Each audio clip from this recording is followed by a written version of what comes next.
Praise to the lord. ఈరోజు దేవుడు మనకిచ్చినటువంటి వాగ్దానం ఏంటంటే ఆదికాండము 12వ అధ్యాయము 2వ వచనం.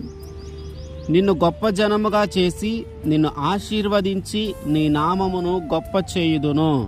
ఆమేన్.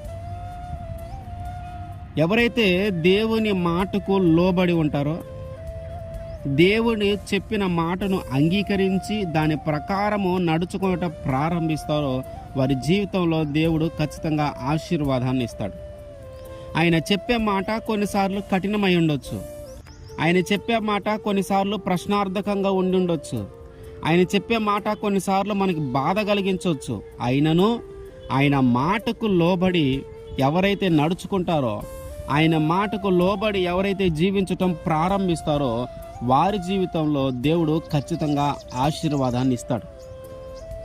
అబ్రహాము గారితో దేవుడు మాట్లాడినప్పుడు నీ ఇంటిని, నీ తండ్రి ఇంటిని అందరినీ వదిలేసి వచ్చేసే అన్నాడు. అది కొంచెం కఠినమైనదే, అబ్రహాము గారికి బాధ కలిగించేదే, ప్రశ్నార్థకమైనదే. ఎక్కడికి వెళ్ళాలి, ఏం చేయాలి, ఎలా ఉండాలి, ప్రశ్నార్థకమైనదే. అందరిని వదిలిపెట్టి రావాలంటే బాధ కలిగించేదే. కానీ అబ్రహాము గారు దేవుని మాటకు లోబడి ఆయన మాటను అంగీకరించి ముందుకు వచ్చేసాడు. దేవుడు చెప్పినటువంటి ఆ మాటకు లోబడి ఆయన చెప్పిన మాట ప్రకారము నడుచుకుంటూ ఆయన చెప్పిన మాట ప్రకారము నడుచుకున్నాడు. అలా నడుచుకున్నటను బట్టి, దేవుని మాటను అంగీకరించటాన్ని బట్టి, ఆయన మాటకు లోబడటాన్ని బట్టి అబ్రహాము గారి జీవితంలో ఒక గొప్ప ఆశీర్వాదాన్ని దేవుడిచ్చాడు. అనేకమైన జనములకు తండ్రి. ఇప్పటికి కూడా మనం మాట్లాడుకున్న అబ్రహాము దేవుడు అని ఒక గొప్ప పేరును ఆయనకి అనుగ్రహించాడు. ఆయన నామమును గొప్ప చేశాడు, ఆయన ఆశీర్వదించాడు.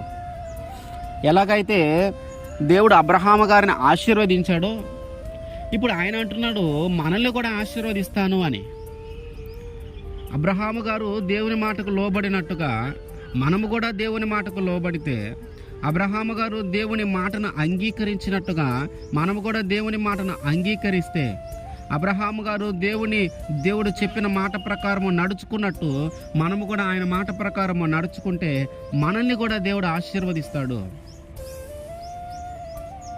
ఎవరైతే దేవుని మాటకు లోబడతారో, ఎవరైతే దేవుని మాటను అంగీకరిస్తారో, ఆయన చిత్తము ప్రకారం చేయడానికి ఇష్టపడతారో వారి జీవితంలో ఆశీర్వాదం ఖచ్చితంగా ఉంటుంది.